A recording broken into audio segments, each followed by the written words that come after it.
The FBI estimates there are 100,000 minors. 100,000 American girls are involved in some form of the sex slavery trafficking business. All these teens come from all over the country. Young as 12 years old. Many of these young girls are saying that they feel that they just can't escape this life. Girls from the suburbs being targeted by pimps and forced to work as prostitutes. Many of the working girls, some young enough for middle school, are not kidnapped, they're not runaways, they're tricked into walking the streets in exchange for clothing, jewelry, or just human love. Human beings are now the second most lucrative commodity after drugs.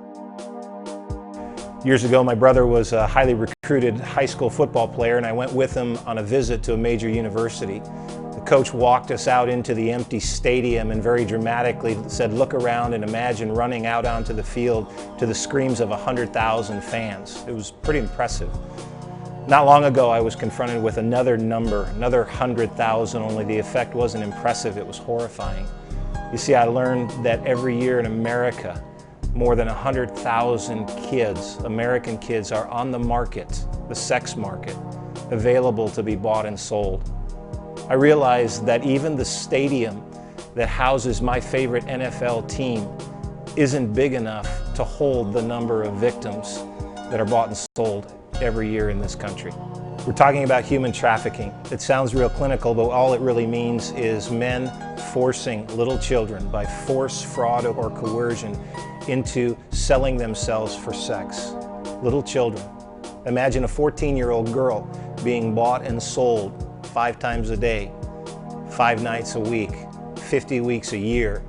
We're talking about the rape of a child more than 1,000 times in the course of a year. Now, if you figure there's 100,000 of those, do the math. As a father of 3 daughters, as a coach who's trained and worked with hundreds of other daughters, I can't imagine sitting by and doing nothing. Can you? If I look at how many youth I serve, you know, SARC, the Sexual Assault Resource Center, has served about 200 girls in the last year, under the age of 18, right here in our own community.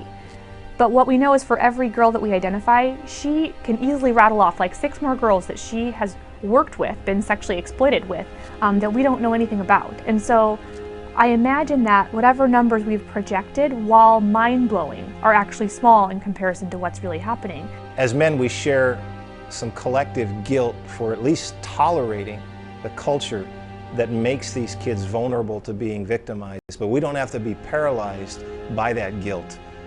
We can work to redeem the situation as men. The bottom line is that this is a supply and demand issue.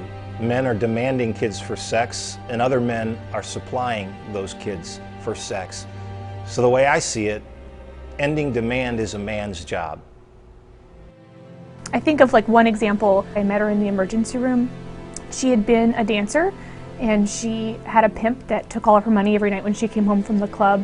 And one night she kept some of the money because she was hoping to leave him. And he found her money that she had kept from him.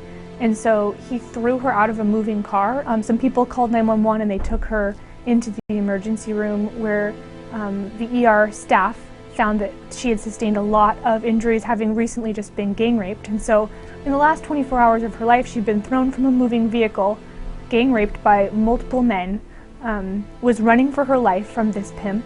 And if you had seen her at the club that same day, you would never have necessarily known that. You would have seen a girl with a smile slapped on her face, going through the motions and trying to act sexy for a bunch of men who are going to give her a couple bucks and treat her like, you know, an object, not like a person.